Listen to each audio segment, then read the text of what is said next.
우리 지난주에는 스가랴서 2장에서부터 6장까지 말씀을 나눴는데요. 그 부분을 또 잠깐 살펴보도록 하겠습니다. 일단 스가랴서 2장을 여러분 펴놓으시고요. 스가랴서 2장.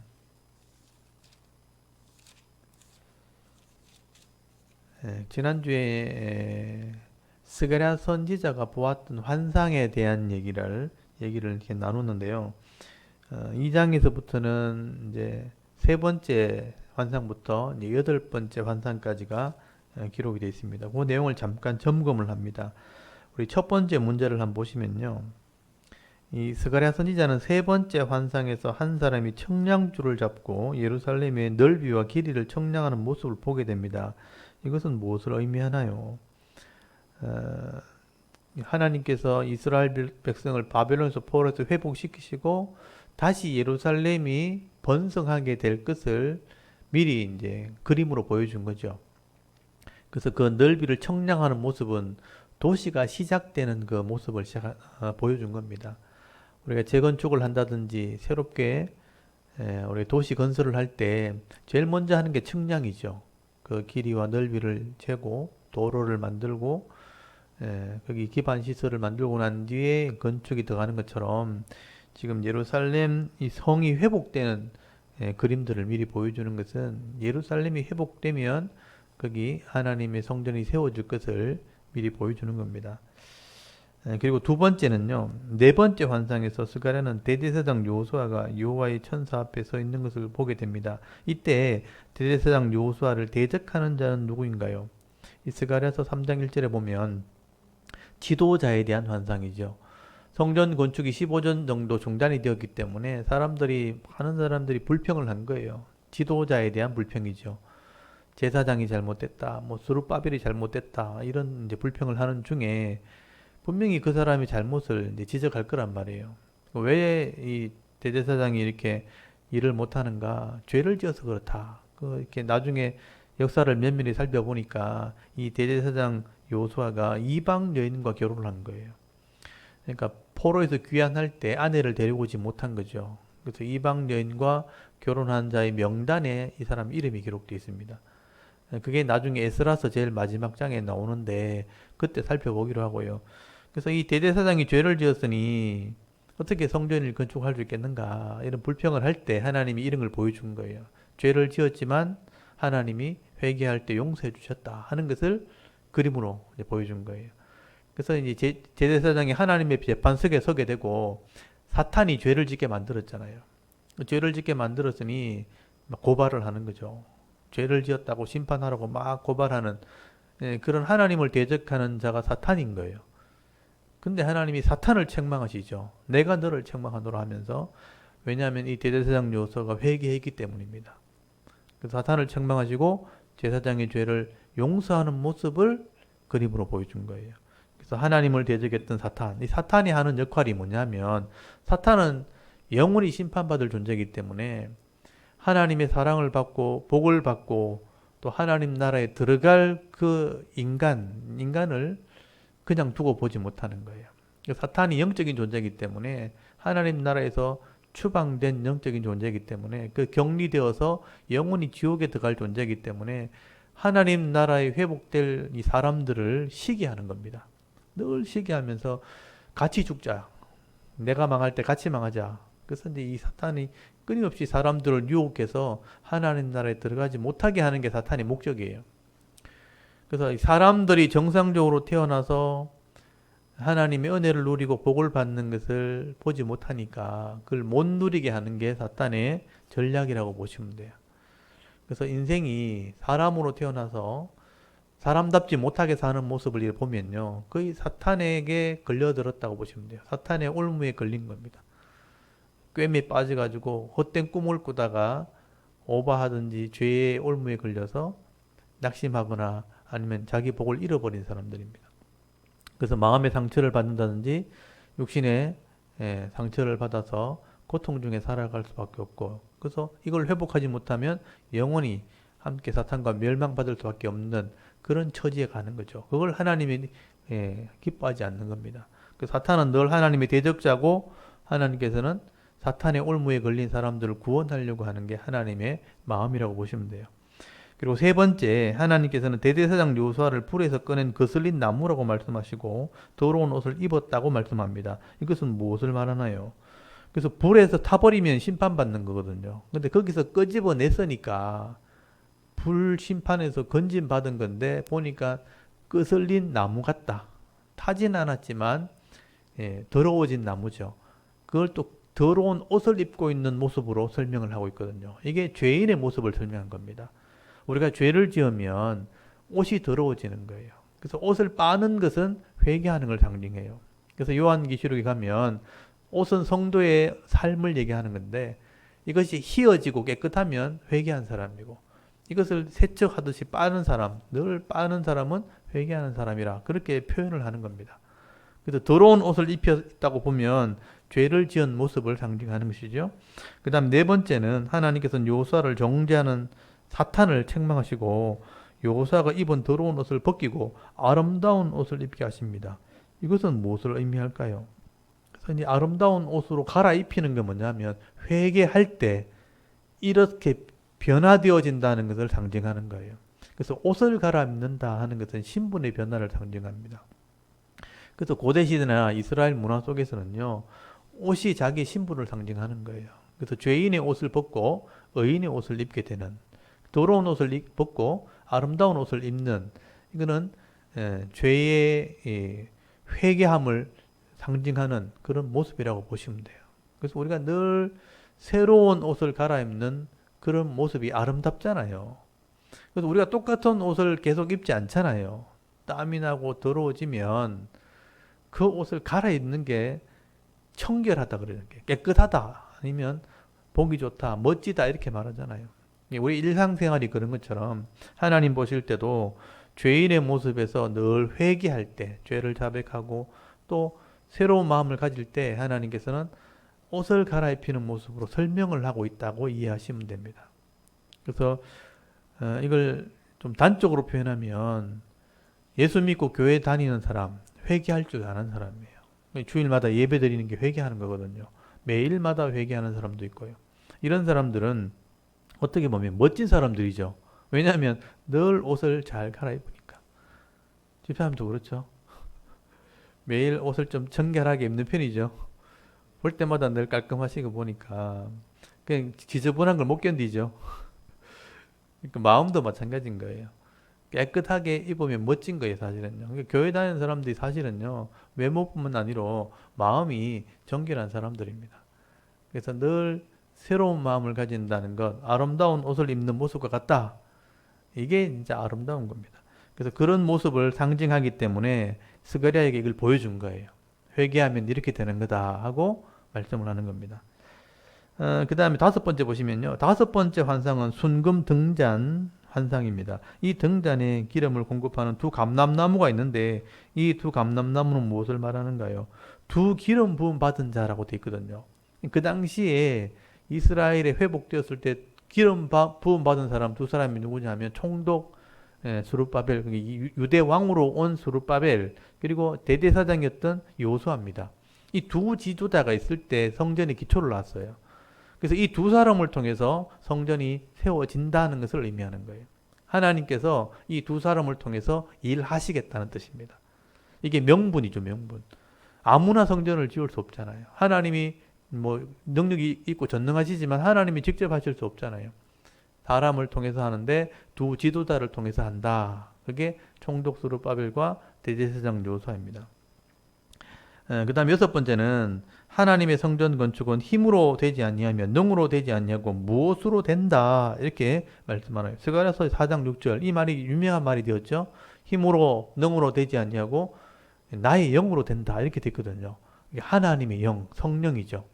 성령을 통해서 한다는 것은 결국 하나님이 하시는 건데 성령을 통해서 각 사람을 깨닫게 하시고 움직이셔서 그 일을 하는 거예요. 그래서 겉으로 볼 땐 사람이 하는 건데 실제로는 하나님이 영이 하는 거예요. 하나님이 영이 깨닫게 하시고 사명을 주고 그 일을 하게 하시는 겁니다.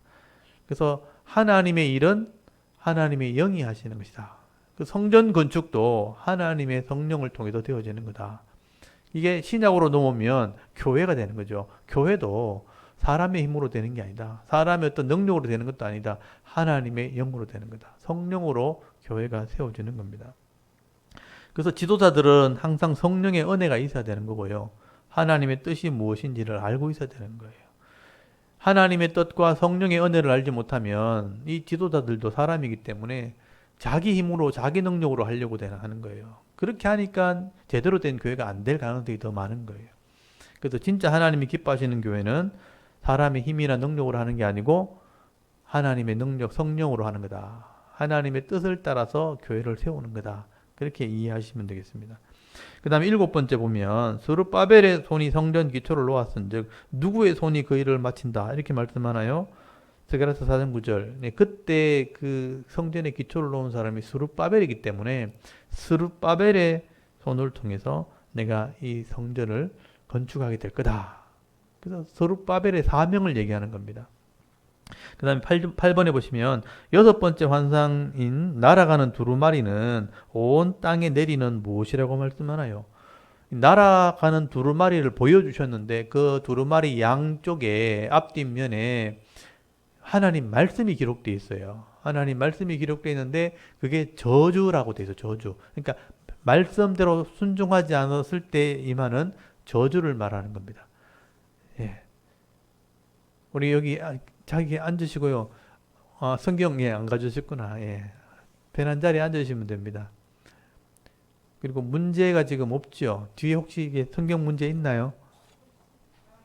예, 그거 같이 보시면 좋겠습니다. 예. 예.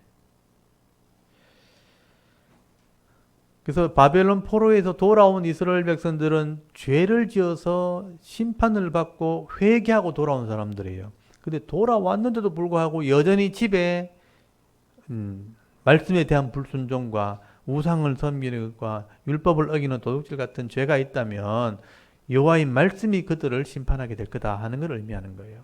그래서 돌아온 이스라엘 백성들은요, 회개한 백성들이에요. 그 백성들에게 말씀을 순종해야 될 것을 상징하는 거예요.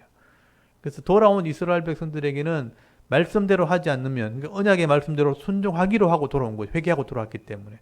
근데 그 말씀대로 하기로 해놓고 또 말씀을 어긴다면 하나님 말씀을 통해서 또 심판하게 될 것을, 하늘을 덮고 이 집을 덮어버리는 이 두루마기 하나님 말씀은 심판을 상징한다는 거예요. 그래서 저주가 기록되어 있다라고 말씀하는 겁니다. 그 다음에 9번에 보시면 7째 환상에 나오는 에바 속에 있는 여인은 무엇을 말하나요? 이 에바, 이 곡식통인데요. 이 바벨론 포로에서 돌아온 사람들 중에 죄악이 있다면 그 죄를 통에 담아서 바벨론을 옮겨버리는 거예요. 그래서 이스라엘 백성이 죄를 옮겨버리러 바벨론에 간 거거든요. 그래서 죄가 그쪽으로 옮겨질 것을 상징하는 겁니다. 그래서 두 날개 가진 그 여인이 그 통을 가지고 바벨론의 신할 땅에 옮겨버리는 그런 장면이 나오죠. 죄가 바벨론으로 옮겨지는 환상을 보여주게 되는 겁니다. 그래서 이스라엘 백성이 회복된 거예요. 예루살렘이 회복되어지고 성전이 세워지게 되는 겁니다. 그 다음에 거기 9번에 했죠. 7번째 환상에 나오는 에바 속의 여인은 무엇을 말하나요? 악을 의미한다. 죄악을 의미한다고 보시면 되고요. 10번째 환상에 나오는 말과 병거들 중에 어느 쪽으로 나간 자들이 하나님 마음, 이 하나님의 영을 쉬게 했다, 시원케 했다고 말씀하나요? 이 병거들이 사방으로 흩어지는 모습을 보여주면서 북쪽으로 간 병거예요. 북쪽으로 간 병거. 병거는 전쟁을 상징하는 거죠. 북쪽으로 간 병거가 하나님 마음을 시원케 했다, 하나님 뜻을 이루었다라는 뜻이거든요. 그래서 북쪽에 있는 나라들이 하나님의 뜻을 성취한다는 것은 바벨론을 멸망시키고 바벨론의 포로가 풀려나게 되어지고 또 북쪽에 있는 이 나라가 결국은 하나님의 뜻을 이루게 되는 나라가 된다. 그게 페르시아거든요. 페르시아. 그래서 바벨론과 페르시아의 북쪽의 나라들이 결국은 하나님의 뜻을 이루게 되는 것이다. 성취하게 될 것이다. 하나님 마음을 시원하게 할 것이다 하는 것을 의미하는 겁니다. 그래서 북쪽에서 일어난 전쟁, 이 병거를 북쪽으로 타고 갔다는 것은 북쪽에 있는 나라를 통해서 하나님의 뜻이 이루어진다 하는 것을 의미하는 겁니다. 그래서 바벨론이 멸망되어서 풀려났을 때 그게 페르시아거든요. 페르시아가 와서 성전 건축을 허락하게 되는 거예요. 그래서 하나님의 뜻이 이루어진 겁니다. 그 다음에 11번에 보시면 만군의 여호와께서 말씀하시기를 싹이라 이름하는 사람이 자기 곳에서 돋아나서 무엇을 건축하리라고 말씀하나요? 스가랴서 6장 12절. 그래서 스가랴의 환상의 결론이 뭐냐면 성전을 건축하라는 거예요. 그 싹이란다. 이삭이 나와서 그 이삭을 통해서 성전이 건축되어질 것이다. 결국 메시아를 상징하는 거죠. 여러분, 이스라엘이 회복되어지면 이스라엘이 회복된 그 이스라엘을 통해서 나중에 메시아가 나오게 되는 겁니다. 그 메시아를 통해서 결국은 하나님의 나라가 세워지는 거죠. 그래서 성전이 건축되어지는 것을 통해서 메시아가 나와야 되고, 메시아가 나오면 결국 죄 문제가 해결되는 진짜 하나님의 나라가 세워지는, 그게 하나님의 계획을 말씀하는 겁니다. 그래서 그 당시에 이스라엘 백성들은 이 건축이 중단되었어도 성벽을 건축해야 되는 거예요. 그게 그 시대 사람들의 사명입니다. 그래서 성전 건축하라. 이게 메시지인 거죠, 메시지. 그래서 여기 오늘 스가랴서 6장 한번 보십시오. 6장 12절에 싹이라 이름하는 사람이 자기 곳에서 돋아나서 여호와의 전을 건축하리라. 여호와의 전이니까 성전이죠. 그 당시에는 성전입니다. 성전이 건축되게 될 것이다. 그리고 15절에 먼데 사람이 와서 여호와의 전을 건축하려. 먼데 있는 사람도 와서 건축하게 될 거다. 결국 이방인들도 하나님 나라 백성이 될 것을 상징하게 되는 거죠. 이게 메시아 사역을 기반으로 두고 있는 겁니다. 그래서 지난주 6장까지 이렇게 했는데 8번째 환상까지 설명한 거죠. 그래서 스가랴서 1장부터 6장까지는 스가랴가 보았던 8개의 환상에 대한 얘기인데, 그게 다 결론은 성전을 건축해야 된다는 환상인 거예요. 하나님이 계획하셨고 국제 정세를 설명하면서 이 당시 상황이 죄를 회개하고 돌아온 이스라엘 백성을 통해서 또 두 지도자를 통해서 내가 성전을 건축할 거다 하는 메시지를 전하기 위해서 이런 환상들을 스가랴에게 보여준 거고, 스가랴가 이해를 못해가지고 자꾸 물어보니까 설명을 한 게 6장까지예요. 근데 우리가 이 설명을 들어보면 이해는 할 수 있죠. 하나님의 뜻은 성전을 건축하는 것이구나. 그래서 성전 건축이 재개되고 시작이 되어지는 겁니다. 그리고 이제 7장부터는요. 이제 7장부터는 이제 성전 건축하라는 메시지가 다 지나갔잖아요. 설명했잖아요. 앞으로 되어질 일들에 대한 얘기를 이제 상징적으로 설명을 하게 돼요. 그래서 7장부터는 조금 이제 미래에 대한 얘기가 있기 때문에, 성전 건축되어지고 난 뒤에 일어나게 될 여러 가지 미래에 대한 얘기이기 때문에 메시아에 대한 얘기가 나옵니다. 예수에 대한 얘기도 나오고요. 예수님이 이루실 하나님 나라의 그 나라에 대한 얘기도 기록이 된 겁니다. 그리고 이제 7장, 8장에 나오는 것은 일단 제일 먼저 있었던 문제가 뭐냐 하면, 그 당시에 바벨론에서 돌아온 이스라엘 백성들이 경건에 대한 문제예요. 경건 중에서 제일 그 당시에 사람이 중요하게 여겼던 게 뭐냐면 금식하는 문제예요. 그래서 이스라엘 백성들이 바벨론에 포로 잡혀갈 때 성전이 무너졌잖아요.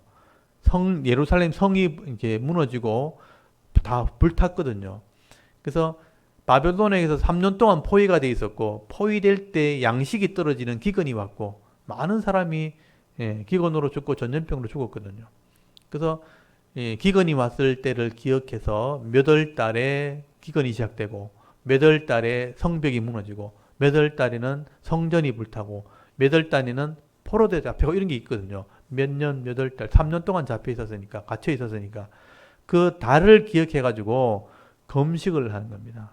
그래서 우리가 이 나라를 잃어버린 이 고통을 잊어버리지 말자 그러면서, 바벨론 포로 잡혀간 사람들이요 70년 동안 그 달만 되면요 금식을 한 거죠. 4월 달에 금식하고, 5월 달에 금식하고, 7월 달에 금식하고, 10월 달에 금식하고 막 이랬어요. 그래서 이제 바벨론 돌아온 사람들이, 그때 바벨론에서 이렇게 우리가 금식했었는데 바벨론에서 돌아온 이스라엘 백성이 예루살렘에 와가지고도 계속 금식할까요? 이렇게 질문을 한 거예요.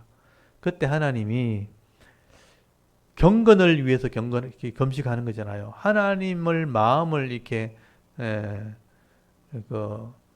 하나님이 상한 마음을 이렇게 저들이 이해한다는 마음으로, 다시는 그렇게 하지 않겠다는 마음으로 금식하는 건데, 진짜 하나님 마음을 기쁘게 하려면 밥을 굶거나 금식하지 말고 하나님 말씀을 더 잘 지키려고 해라.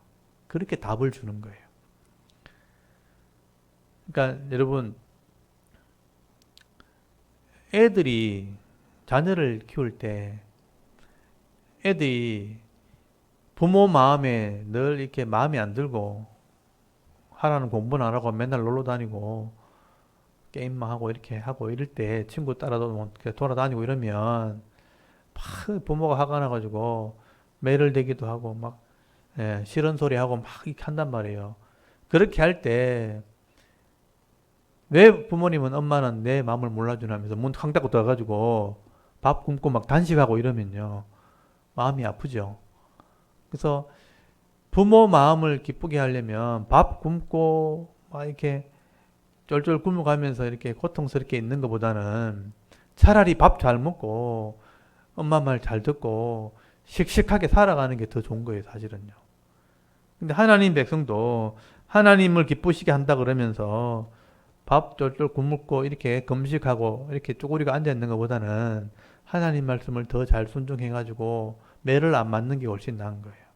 이제 그 얘기를 하고 있는 겁니다. 여러분, 이게 좀 어려운 얘기이기 때문에 잘 보셔야 됩니다. 7장, 8장 두 장에 걸쳐서 얘기 나와요. 이게 그 당시에는 경건에 대한 중요한 문제이기 때문에.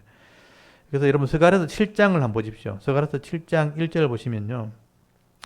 주로 이제 베델에 있는 사람들이 그런 질문을 합니다. 다리오 왕 제4년 아홉째 달 곧 기슬레 월 4일에 여호와의 말씀이 스가랴에게 임하니라. 이 다리오 왕 4년이면 성전 건축이 시작이 되어 가지고 다시 건축이 시작돼 가지고 한참 진행되는 때예요. 그때 2절에 보시면요. 그때 베델에 있는 사람이죠. 베델 사람이 사레셀과 레겐멜렉과 그의 부하들을 보내어 여호와께 은혜를 구하고 하나님께 은혜를 구하면서 만군의 여호와의 전에 있는 제사장들과 선지자들에게 물어 이르되 내가 여러 해 동안 행한 대로 5월 중에 울며 근신하리까? 이게 질문이에요.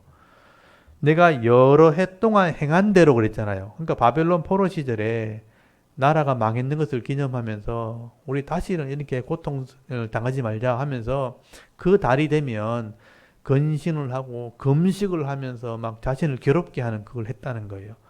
그래서 돌아와가지고 지금 성전 건축하면서 그런 경건을 지금도 제가 계속 해야 됩니까? 물어본 거예요. 그래서 4절 보십시오. 만군의 여호와의 말씀이 내게 임하여 이르시되 하나님 답을 주신 거죠. 온 땅 백성과 제사장들에게 이르라. 너희가 70년 동안 다섯째 달과 일곱째 달에 금식하고 애통하였거니와 그 금식이 나를 위하여 한 것이냐? 지금 하나님 말씀하시죠. 70년 동안 바벨론 포로 생활할 동안 다섯째 달 금식과 일곱째 달 금식을 했다는 거예요. 그러니까 5월 달과 7월 달에 금식했다. 조금 더 자세히 얘기하면요. 여러분 이게 8장 19절 한번 보세요. 8장 19절에 보면 만군의 여호와가 이같이 말하노라. 넷째 달의 금식과 다섯째 달의 금식과 일곱째 달의 금식과 열째 달의 금식이 변하여 이런 말 나오죠. 사실 1년에 4번 한 거예요. 4월 달에 금식하고 5월 달에 금식하고 7달 달, 7월 달에 금식하고 10월 달에 금식한 거예요. 이런 금식하는 달을 정해놓은 거예요. 그래서 달을 정해놓고 아마 이게 날짜가 없는 거 보면 한 달 내도록 했을 가능성도 있어요. 지금 그 이슬람을 믿는 사람들은 그 금식하는 기간, 라마단이라는 기간 있잖아요. 혹시 압니까? 금식하는 기간 있잖아요. 그 이슬람의 라마단 금식은요, 해 뜰 때부터 해 질 때까지거든요. 그러니까 해 뜰 때만 금식하고요. 밤 되면 막 먹어요. 그런 금식의 사람들. 참 웃기는 금식이지만 자기들 위해 한 거죠, 사실은. 그래서 이것도 마찬가지인 것 같아요. 7월 달에 금식하고 5달 금식했다 하는데 하나님 보실 때는 진짜 뭐 나를 위해 한 거냐 이렇게 묻는 거예요. 그러니까 어떻게 보면 자기 만족, 자기 경건을 위해서 한 거예요. 여러분 이거 잘 보셔야 됩니다. 우리가 하나님 잘 믿는다 그러면서 막 금식하고 하나님 잘 믿는다 그러면서 또 내 뜻 이뤄달라 그러면서 자식들 또 이렇게 잘 되게 달라면서 뭐 금식 막 하잖아요. 근데 알고 보면요. 하나님을 위해서 하는 게 아니고 사실 자기를 위해서 하는 거잖아요. 그렇잖아요. 내 자식 잘 되게 하려고 금식하는 거잖아요. 근데 문제가 생겼을 때 이거 해결해 달라고 금식하는 것은 하나님 위해서 하는 게 아니고 자기 위해서 하는 거잖아요. 그렇잖아요. 그러니까 하나님한테 금식 막 해놔놓고 하나님 위해서 한다고 금식 해놔놓고 막 이렇게 자기 뜻 안 이뤘다고 막 하는 거예요. 그러니까 금식했다 하는데 하나님 보실 때 그거 나를 위해 한 거 맞냐? 이렇게 얘기하는 거예요. 그게 자기 경건인 거죠. 자기. 내가 이렇게 금식했다. 뭐 이런 거. 자기 자랑밖에 안 되는 거예요. 그래서 계속 하시는 말씀은 6절에 너희가 먹고 마실 때 그것은 너희를 위하여 먹고 너희를 위해서 먹는 것이 아니냐. 먹고 마실 때도 자기를 위해서 먹는 거잖아요. 자기 배부르고 자기 만족하고 자기 힘쓰려고 먹잖아요. 금식하는 것도 사실 자기 위해서 한 거잖아요. 먹을 때도 자기 위해서 한 거고 금식할 때 자기 한 것이지 너희를 위해서 그렇게 한 것이지 나를 위해 한 것이냐. 7절 보십시오. 예루살렘과 사면 성읍의 백성이 평온히 거주하며 남방과 평원에 사람이 거주할 때 여호와가 옛 선지자들을 통하여 외친 말씀이 있지 않냐냐 하시니라. 여기서부터는 이제 잘 들으셔야 돼요. 너희들이 평안할 때 바벨론 포로 되기 전에 예루살렘에 있을 때 선지자들이 전했던 말씀을 너가 기억해야 된다. 여러분 예루살렘에서 망하기 전에 하나님 뭐라 그랬어요? 하나님 말씀을 순종해라 계속 그랬잖아요. 예레미야 시대나 이사야 시대 앞에 보면 선지자들이 막 외쳤잖아요. 아모스도 외치고 호세아도 외치고 하나님 말씀을 순종해야 망하지 않습니다. 심판받지 않습니다. 수없이 말했잖아요. 그때 하나님 말 안 들어놓고 망하고 나니까 하나님 말씀 잘 들어야지 그러면서 금식한다는 거예요. 그러니까 말 잘 들으라 할 때 너희들이 말 안 들어놓고 이제 와서 늘 금식한다고 그거 하냐 이렇게 말하는 거예요. 8절 한번 보십시오. 여호와의 말씀이 스가랴에게 임하여 이르시되 만군의 여호와가 이같이 말하여 이르시기를 너희는 진실한 재판을 행하며 서로 인애와 긍휼을 베풀며 과부와 고아와 나그네와 궁핍한 자를 압제하지 말며 서로 해하려고 마음에 도모하지 말라 하였으나 이게 선지자의 말이에요. 이게 뭐냐면 율법이잖아요. 진실하게 재판해라. 인애 사랑과 긍휼을 베풀어라. 고아와 과부와 나그네를 압제하지 말고 너희들이 서로 해하려고 죽이려고 악을 도모하지 말라. 율법에 나오는 말이죠. 하나님 말씀 순종해라. 공의롭게 살아라. 정직하게 살아라. 수없이 하나님 말했던 거예요. 근데 11절 한번 보세요. 그들이 듣기를 싫어하여 등을 돌리며 듣지 아니하려고 귀를 막았으며 그 마음을 금강석같이 하여 율법과 만군의 여호와가 그의 영으로 옛 선지자를 통하여 전한 말을 듣지 아니하므로. 여러분 망하기 전에 하나님이 선지자를 보내가지고 이렇게 많이 외쳤는데 너희는 그때 안 들었단 말이에요. 귀를 막고 등을 돌리고 내 마음을 금강석이 다이아몬드잖아요. 내 마음을 딱딱하게 만들어 놓고 하나님 말씀 율법 하나도 안 듣고 하나님 말씀을 듣기를 싫어했잖아요. 그래서 큰 진노가 만군의 여호와께로부터 나왔도다. 그래서 너희들이 망한 거 아니냐. 13절에 내가 불러도 그들이 듣지 아니한 것처럼 그들이 불러도 내가 듣지 아니하니라. 만군의 여호와의 말이가 말하였느니라. 내가 그들을 바람으로 불어 알지 못하던 여러 나라에 흩어놓으니라. 그 후에 이 땅이 황폐하여 오고 가는 사람이 없었나니 이는 그들이 아름다운 땅을 황폐하게 하였음이니라 하시니라. 여러분 이스라엘 백성이 왜 망한지 이제 아시겠죠? 말씀을 안 들어서 율법을 순종하지 않아서 그렇게 마음이 굳게 해가지고 돌처럼 마음을 만들어 놓고 말씀을 안 받아들였기 때문에 어쩔 수 없이 내가 너를 흩어버린 거다. 심판한 거다. 그리고 8장에 만군의 여호와의 말씀이 임하이르시되 만군의 여호와가 이같이 말하노라. 내가 시온을 위하여 크게 질투하며 그를 위하여 크게 분노함으로 질투하노라. 그래서 바벨론에 의해서 망하고 난 뒤에는 엄청나게 고난을 당했죠. 그래서 이 예루살렘 때문에 하나님이 마음이 아팠다는 거예요. 그래서 질투했다는 거죠. 3절에 여호와 이같이 말하노라. 내가 시온에 돌아와 예루살렘 가운데 거하리니 예루살렘은 진리의 성읍이라 일컫겠고 만군의 여호와의 산은 성산이라 일컫게 되리라. 그래서 바벨론 포로 70년 동안 엄청난 고난을 당한 거예요. 사실 여러분 이스라엘 백성이 망하게 했지만 심판했지만 이방인들이 계속 괴롭혔잖아요. 그걸 보면서 하나님이 질투했다는 게 뭐냐면요. 화가 났다는 거예요. 근데 그 기간이 끝났죠. 70년의 회개가 끝났고 내가 다시 예루살렘으로 돌아올 거고 예루살렘에 함께 거하게 될 거다. 그리고 그것은 성산, 거룩한 산이 될 것이다. 그리고 4절에, 8장 4절에 만군의 여호와가 이같이 말하노라. 예루살렘 길거리에 늙은 남자들과 늙은 여자들이 다시 앉을 것이라. 다 나이가 많음으로 저마다 손에 지팡이를 잡을 것이요. 그 성읍 거리에 소년과 소녀들이 가득하여 거기에서 뛰놀리라. 예루살렘이 회복되면요, 나이가 많도록 복을 받게 되고요. 그래서 노인들이 이렇게 일찍 안 돌아가신다는 게 뭐냐면 장수한다는 거예요.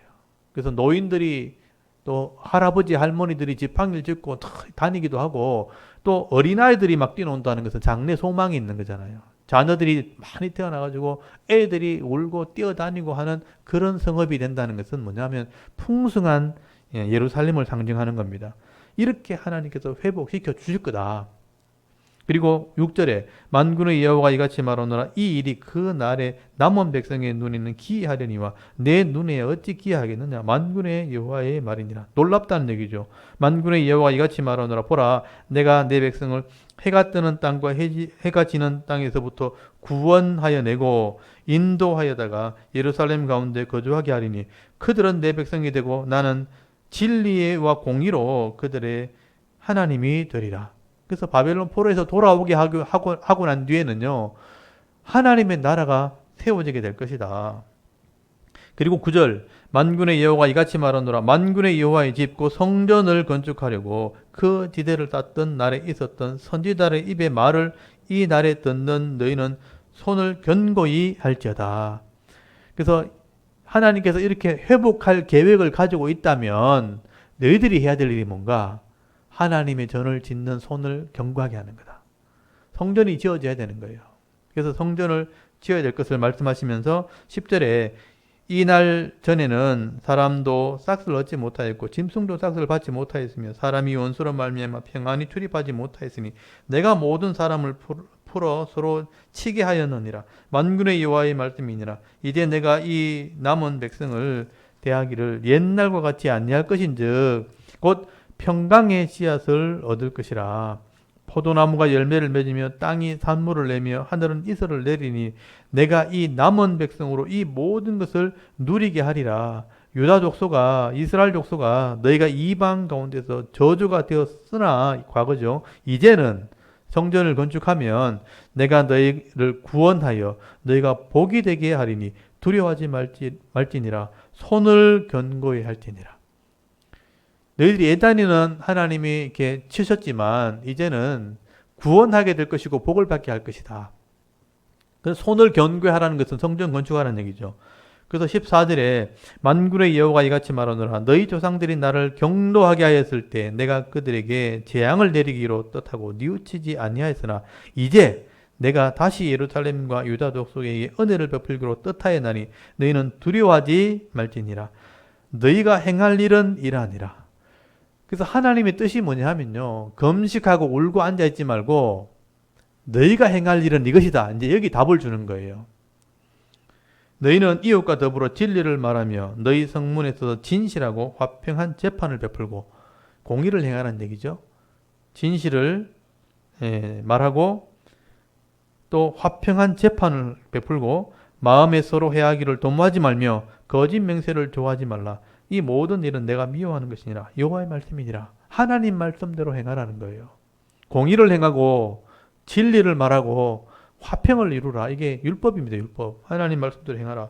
그리고 18절에 만군의 여호와의 말씀이 내게 임하시되 만군의 여호와가 이같이 말하노라. 넷째 달의 금식과 다섯째 달의 금식과 일곱째 달의 금식과 열째 달의 금식이 편하여 유다 족속에게 기쁨과 즐거움과 희락의 절기들이 되리니 오직 너희는 진리와 화평을 사랑할지니라.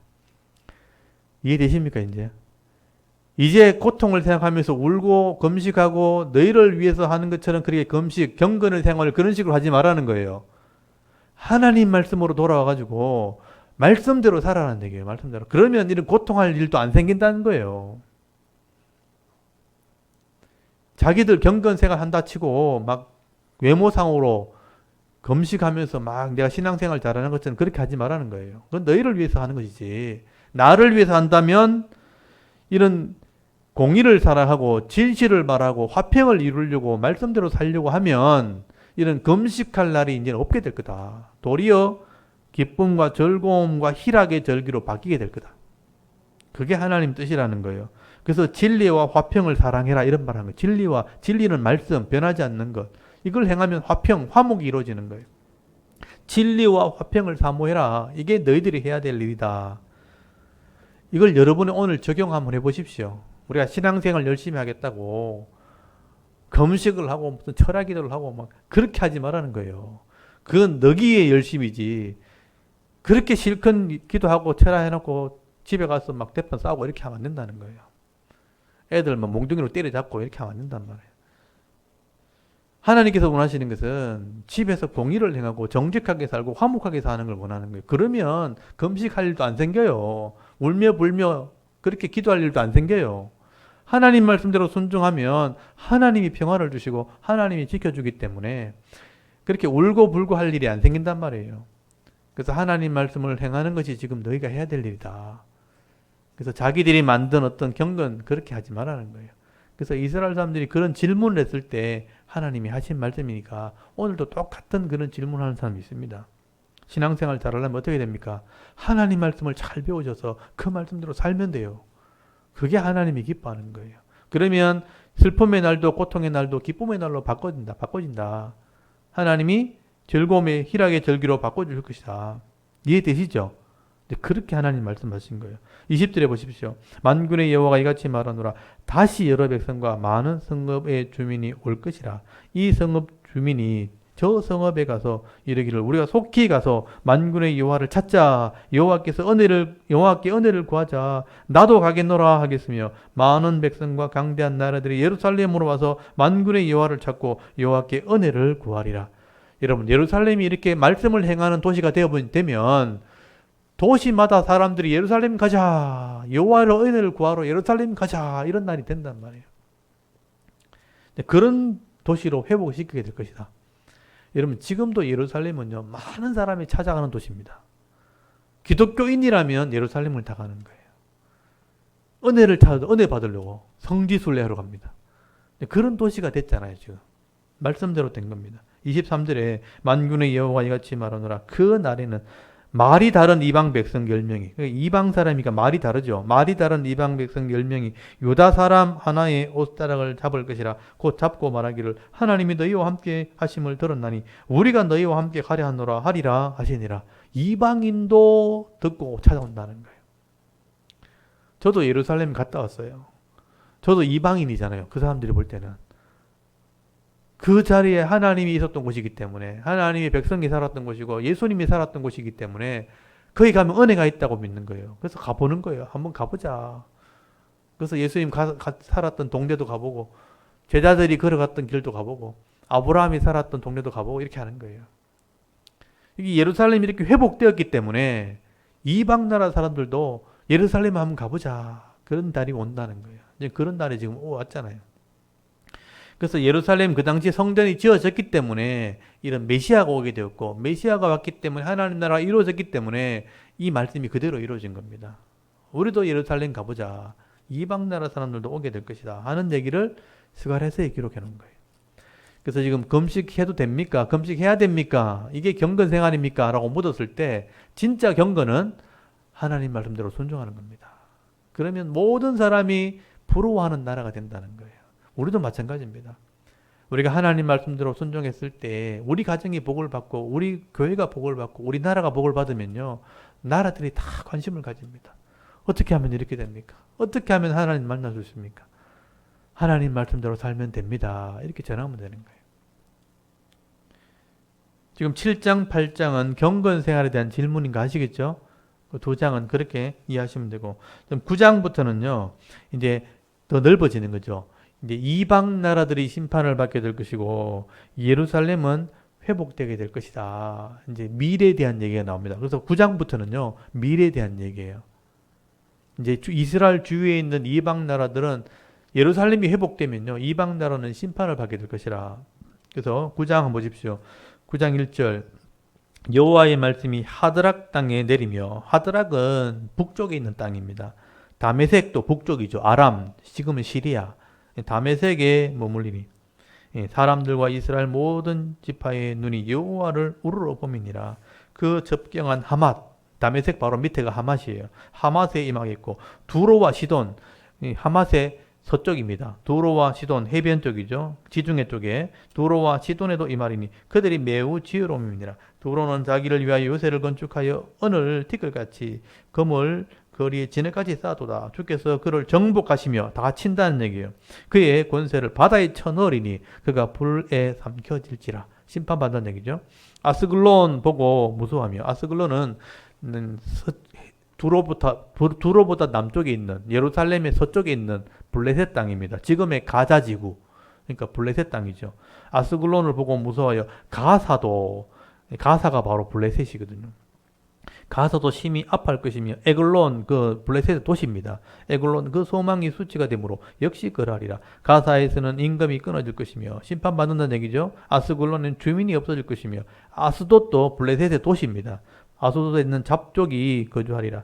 내가 블레셋 사람의 교만을 끊고 그 입에서 그의 피를 그의 입 사이에서 그 가증한 것을 제거하리니 그들도 남아서 우리 하나님께로 돌아와서 유다의 한 지도자같이 되겠고 에글론은 여부수 사람, 여부수는 가나안 족속이거든요. 심판받은 족속이에요. 그러니까 에글론도 여부수 사람처럼 같이 된다는 것은 심판받게 되리라 라고 말씀을 하는 겁니다. 다 우상을 섬기는 도시들이에요. 그러니까 이스라엘의 북쪽에 있는 나라들부터 시작해서 서쪽에 있는 나라, 모든 주위에 있는 나라들은 심판을 받게 될 거다. 근데 8절 한번 보세요. 내가 하나님이 내 집을, 하나님의 집이니까 성전이죠. 성전 또는 이스라엘 백성을 말하죠. 집을 둘러 진을 쳐서 적군을 막아 거기 왕래하지 못하게 할 것이라. 포악한 자가 다시는 그 지경으로 지나가지 못하려니 이는 내가 눈으로 친히 봄이니라. 주위 나라는 심판하지만 내 집은 내가 보호할 거다. 내가 거기를 진을 쳐가지고 내가 포악한 자는 지나가지 못하도록 내가 다 막을 거다. 그래서 이제 예루살렘은 하나님이 지키실 것을 말씀하는 거예요. 그리고 9절부터 보십시오. 시온에 따라, 이게 이스라엘 사람들이죠. 딸은 여자를 상징하지만 이스라엘 백성을 상징합니다. 시온에 따라 크게 기뻐할지어다. 예루살렘에 따라 즐거이 부를지어다. 보라, 네 왕이 네게 임하시나니. 예루살렘에 왕이 세워진다는 거예요. 그는 공의로우며 구원을 베푸며 겸손의 나귀를 타시나니 나귀의 작은 것 곧 나귀 새끼니라. 이게 이제 예언이잖아요. 이렇게 이스라엘이 예루살렘이 회복되면 왕이 나타나게 될 텐데 이 예루살렘의 진짜 왕은 겸손하고 공의로운 왕이기 때문에 나귀 새끼를 타고 나온다는 거예요. 여러분 이 말씀 때문에 예수님이 공생애를 마치시고 예루살렘 마지막 죽으러 들어가실 때 제자들 보고 나귀 새끼 가져오라고 그러잖아요. 그래서 나귀 새끼 타고 들어가잖아요. 감람산에서부터 기드론 골짜기를 내려가가지고 예루살렘 동문으로 들어갈 때 나귀 새끼를 타고 들어갑니다. 이 말씀의 예언을 성취하시려고. 내가 예루살렘의 왕이다 하는 걸 보여준 거예요. 그래서 진짜 예루살렘의 역사상으로 예루살렘 왕으로 나타나는 분은 나귀 새끼를 타고 들어가는 분이에요. 그게 예수님이었어요. 그걸 지금 예언대로 성취한 거죠. 그래서 이 스가랴서 9장 9절이잖아요. 9장 9절은 예수님에 대한 예언입니다. 이스라엘 땅이 보호를 받게 되고 주의 나라를 심판받게 되지만 왕이 나오게 될 거다. 그 왕이 어떻게 하는가 보세요. 10절에 보시면요. 내가 에브라임의 병거와 예루살렘의 말을 끊겠고 전쟁이 끝난다는 얘기죠. 전쟁하는 활도 끊으리니 그가 이방 사람에게 화평을 전할 것이요. 그가 메시아가 이 나귀를 타고 오는 왕이 이방인에게 화평을 전한다는 거죠. 이게 평화의 복음이죠. 화평을 전할 것이요. 그의 통치는 바다에서 바다까지니까 바다란 말이 세상을 상징하거든요. 세상에서 세상까지. 이러고 유브라데 강에서 땅끝까지 이르리라. 여러분 땅끝이란 표현이 있잖아요. 신약에 가면 예수님이 복음을 전할 때 어디까지 전하라고 그랬어요? 땅끝까지 전하라고 했잖아요. 이게 메시아가 땅끝까지 복음을 전하는 일이 벌어진다는 거예요. 그게 신약에 대한 예언이에요. 그게 이루어진 거죠. 11절에 또 너로 말할진대 네 언약의 피로 말미암아. 여러분 언약의 피. 이스라엘 백성이 하나님과 언약할 때 짐승의 피로 언약했잖아요. 그래서 언약의 피. 또 신약에 예수님이 성찬식을 행할 때 예수의 피로 언약했잖아요. 그게 언약의 피거든요. 약속한 백성을 말하죠. 언약의 피로 말미암아 내가 갇힌 자들, 갇혀있는 자들, 그 이스라엘 상징하기도 하지만 죄에 갇혀있는 자들, 여러분을 상징하기도 해요.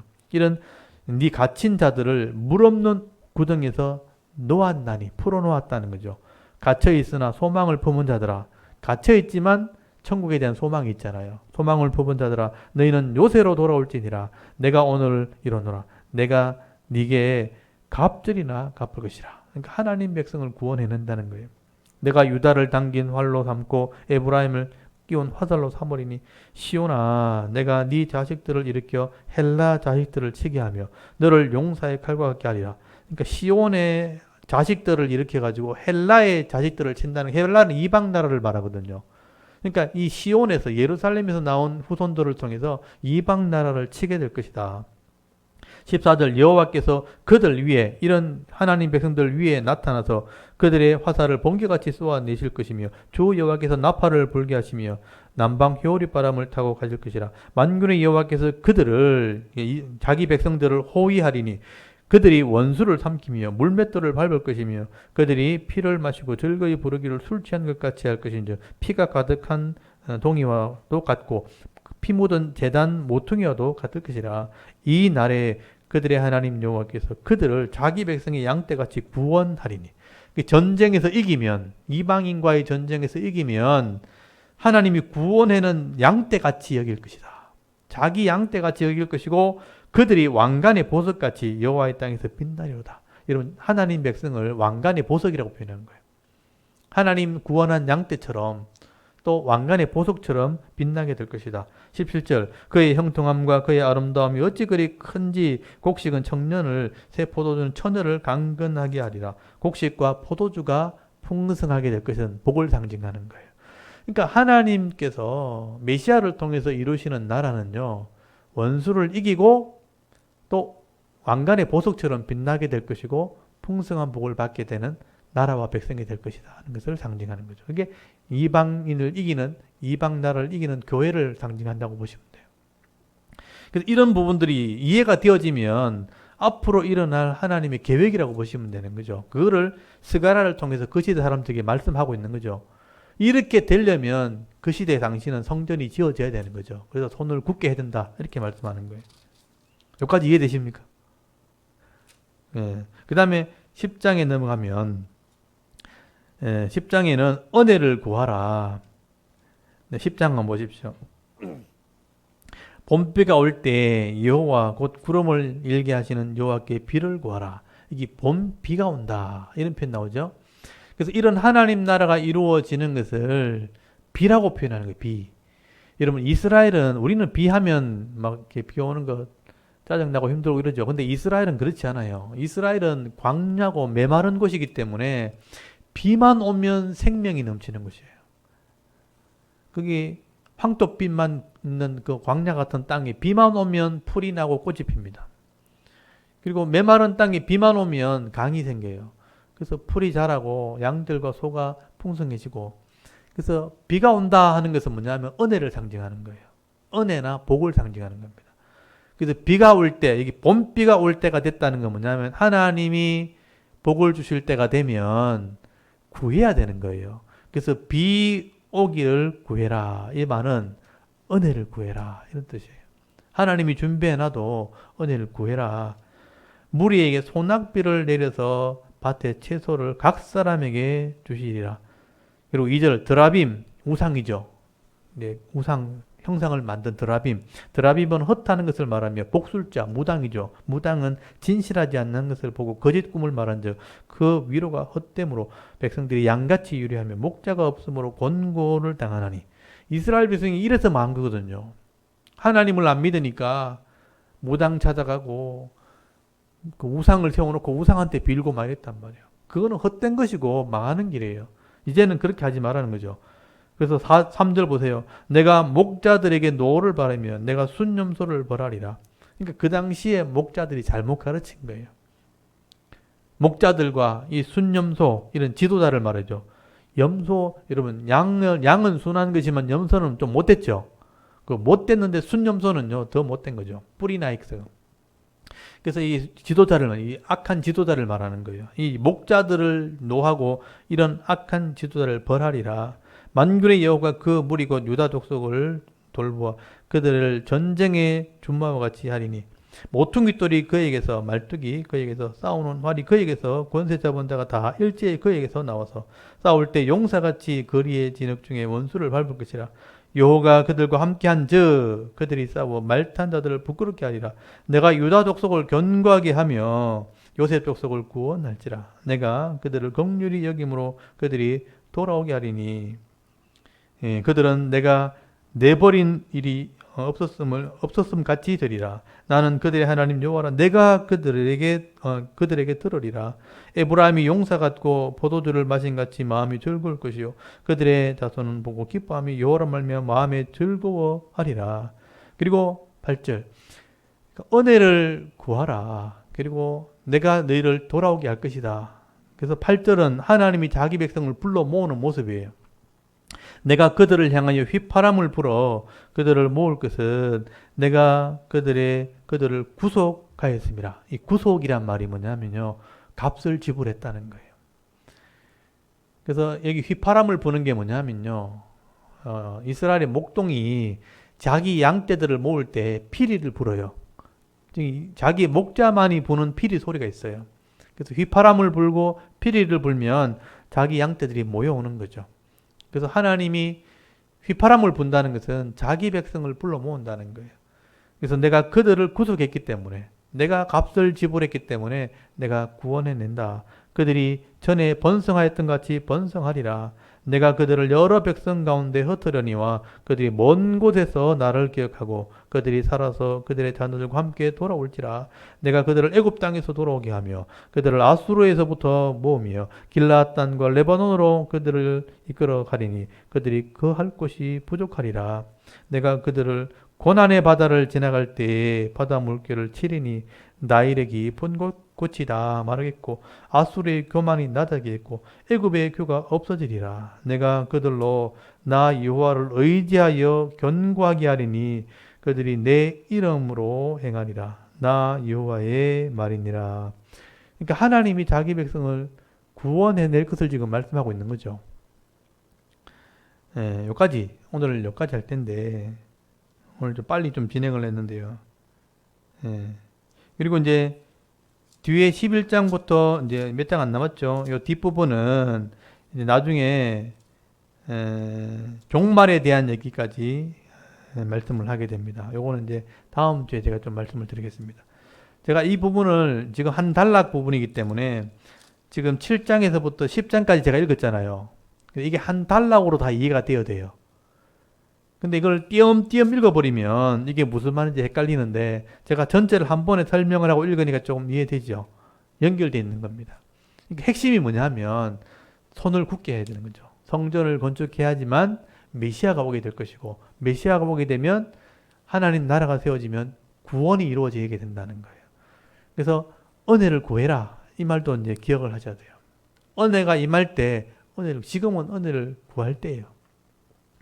그래서 하나님의 은혜를 구하고 이 죄악의 땅에서 은혜를 구할 때 하나님이 자기 백성을 구원해내시고 보호하게 될 것이다. 그래서 거기 8절 말씀 10장 8절 내가 그들을 향하여 휘파람을 불어 그들을 모은다는 거죠. 모을 것은 내가 그들을 구속하였습니다. 내가 값을 지불했기 때문에 내가 내 백성을 모을 것이다. 그래서 하나님 말씀을 알아듣는 사람이 하나님의 음성을 듣고 돌아오게 되는 겁니다. 여러분 하나님 말씀을 알아듣는 그게 복이에요. 예수님 그렇게 말씀하셨죠. 하나님 말씀을 이렇게 전할 때마다 들을 귀가 있는 사람 복이 있다는 거예요. 들을 귀가 있으려면 내가 죄인인 것을 깨닫고 은혜를 사모해야 되는 거죠. 그래서 은혜를 사모하는 게 뭐냐면 은혜를 구하는 거예요. 그래서 가난한 자, 갈급한 자, 은혜를 구하는 자가 하나님 말씀을 들을 귀가 있는 겁니다. 그 말씀을 듣고 잘못된 것은 회개하고 말씀대로 순종하려고 결단하게 되어지면 하나님이 그들을 불러 모으는 거죠. 어디에 있어도 하나님 불러 모은다. 애굽에 있어도 아수르에 있어도 내가 불러 모을 거다. 내 백성으로 하나님께서 구원받게 할 것이다. 내가 그들을 견고하게 할 것이고 또 내 이름으로 내가 그들이 행하게 할 것이다. 여러분 하나님 말씀을 오늘 이 시대 듣는 사람이 많지 않죠. 왜냐하면 우리가 하나님에 대한 사모함이 없기 때문이에요. 진리에 대한 사모함이 없기 때문에. 여러분이 진리에 대한 사모함을 가지고 이 교회를 통해서 하나님 말씀을 들으셔야 돼요. 왜냐하면 교회 외에는 하나님 말씀을 말하는 곳이 없습니다. 근데 이제 대부분의 지금 정치하시는 분이나 사람들이 교회가 모이지 못하도록 하잖아요. 사탄의 전략이라고 봐야 돼요. 모이지 못하게 하고 듣지 못하게 하죠. 우리는 방법을 찾아서 전하게 해야 되는 거, 말해야 되는 거죠. 모이지 못하면 이렇게 영상을 통해서도 말하는 겁니다. 그래서 이렇게 사모하며 들을 수 있는 사람들은, 들을 기가 있는 사람들은요, 어디서도 구원을 받게 돼 있고 어디서도 복을 받도록 돼 있는 거예요. 오늘 이렇게 말씀을 들으려고 오신 분들은 복 있는 사람들이에요. 지금 영상을 통해서도 지금 14분이 접속이 되어 있는데, 이런 방법을 통해서도 들을 수 있다면 듣는 사람도 복 있는 사람이에요. 그래서 듣고 깨달으시고 오늘 하루 동안 주신 복을 잃어버리지 않고 누리면요, 오늘 복을 받은 사람은 내일 오늘도 복을 받는 거예요. 그래서 오늘 하루하루 그 복으로 견디시면 이 땅에서도 복을 받게 될 것이고, 이 땅의 생명이 끝난다 할지라도 이 하나님의 복을 받은 사람, 구속함을 받은 사람은 진짜 안식이 있는 하나님 나라에 들어가게 될 겁니다. 그게 하나님의 약속이에요. 그래서 오늘 내게 주시는 이 은혜를 잃어버리지 않는 그런 하나님 백성도로 살아가는 저와 여러분의 이런 영적인 삶의 모습이 될 수 있기를 간절히 소원합니다. 여기까지 오늘 하도록 할게요. 좀 이해가 되십니까? 어려운 게 있습니까? 한 번 더 봐야 됐습니까? 제가 빨리 막 진행할 때는 듣는데 바쁘고, 한번 생각해 보시고, 오늘 지난 주일에 오셨는데 처음 어려운 걸 할 때 들어오셔가지고 조금 들으시겠어요? 네, 아이고 감사합니다. 저는 성경 말씀 가르치는 것만 하기 때문에 차근차근 차례대로 이제 설명을 하니까 오셔서 들으시면 듣는 만큼 아마 유익이 될 겁니다. 오늘 처음 오셔가지고 지난주에 우리 교회 처음 예배를 들으셨는데 오늘 목요일날 하는 거 물어보시더니 오셨네. 잘 오셨습니다. 시간 되시면 언제든지 이렇게 오시면 됩니다. 오늘 여기까지 하고 잠깐 기도하고 마치겠습니다. 하나님 은혜를 참 감사합니다. 바쁘게 살아가는 중에도